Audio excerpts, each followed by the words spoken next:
credit where credit's due. Boris Johnson was the leading politician who picked up this agenda and started to really talk about it. Like you said, the problem was he then did absolutely nothing to deliver on it. He created a department for levelling up that didn't have the powers to deliver. Now, we're getting used to Labour leaders praising Margaret Thatcher in recent months. That might made you raise an eyebrow. The Times might make your mouth drop open this morning because it publishes an article by Keir Starmer and Angela Rayner praising Boris Johnson for his levelling up ideas. We can speak now to the Shadow International Development Secretary, Lisa Nandy. Good morning to you. Hello, good morning. You're laughing already, and I'm not surprised because you've got Labour leaders and prominent people within the party praising a succession of Conservative prime ministers. That's a bit weird, isn't it?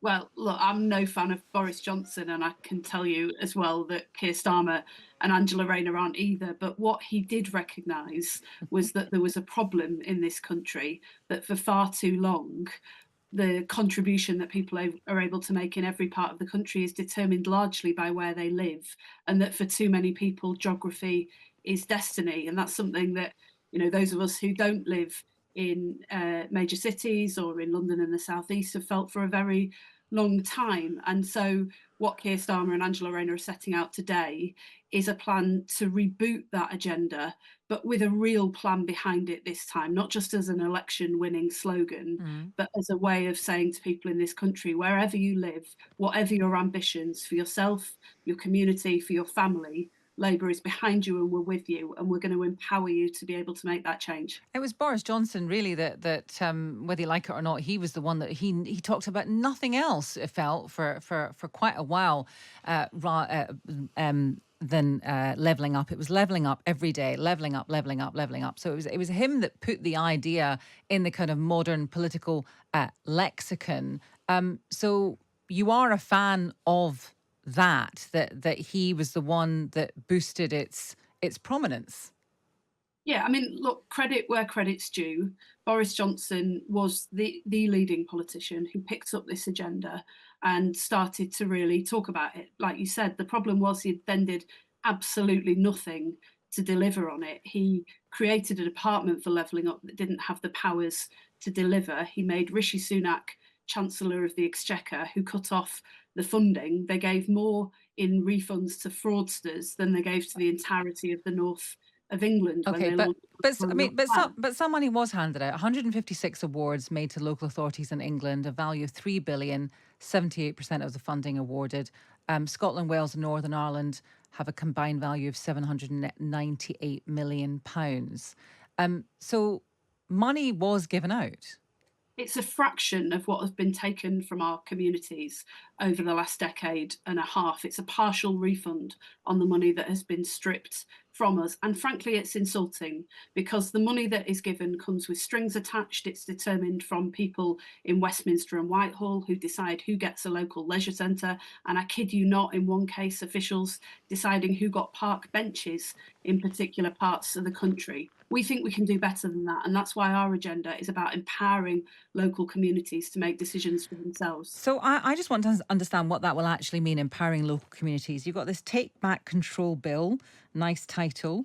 You want to widen English devolution so that every community is taking advantage of the opportunities. We're going to deepen devolution. This talks about pathways and I don't know what powers are you actually going to give to local people or local authorities? What's different this time? What you've got at the moment across England is a twin track devolution process where some areas, including mine in Greater Manchester, are racing ahead, but others are falling further and further behind. And we think that's a nonsense. If you believe that local leaders can be empowered to control their bus networks and their transport networks in Greater Manchester, why shouldn't people living in Barnsley and other parts of the country have that same right? For their local leaders to be able to make those decisions and then to hold them to account for them. And so we're going to extend the devolution process, more powers over housing and energy and planning for local leaders, but in every part of the country, not just some. Okay, well, at least one person's got in touch, Donald, to say it's nonsense to hear Labour call for levelling up by giving control of economic development to local authorities. Status councils couldn't organise a party in a brewery. He says there's lots of other problems to do with immigration and unemployable graduates, but he says spending money by councils would not solve issues of economic inequality. One other quick thing, because we don't have a huge amount of time, is that some people will say cynically that you're praising Boris Johnson and saying that Rishi Sunak has bottled it, and not just in terms of an election date, but also in terms of continuing levelling up, to distract from the questions that are swirling around Angela Rayner. Greater Manchester Police now reassessing their initial investigation into the sale of the house of your deputy leader, Angela Rayner. This story's not going to go away, is it? Look, I just think it's insulting to say that by putting people in parts of the country that have been ignored and overlooked by Westminster and Whitehall for far too long at the centre of our political debate, that this somehow constitutes a distraction. I think that tells you everything that you need to know about what the Tories really think about communities like mine in Wigan. But she could clear up that issue, and then the focus would be more squarely on this particular levelling up issue, which everyone would agree is important.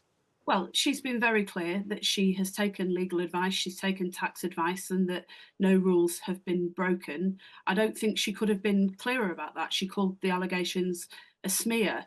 If it wasn't this, it would be something else. You'll remember that the Tories a few years ago tried to distract during the local elections by saying that Angela Rayner and Keir Starmer had broken the rules during lockdown. They hadn't. It was a nonsense. If it wasn't this, it'd be something else. But we are squarely focused on the interests of the country, unlike the Tories, and that's what we're setting out today. But Lisa, if it was Oliver Dowden, wouldn't you be demanding that he answered questions properly?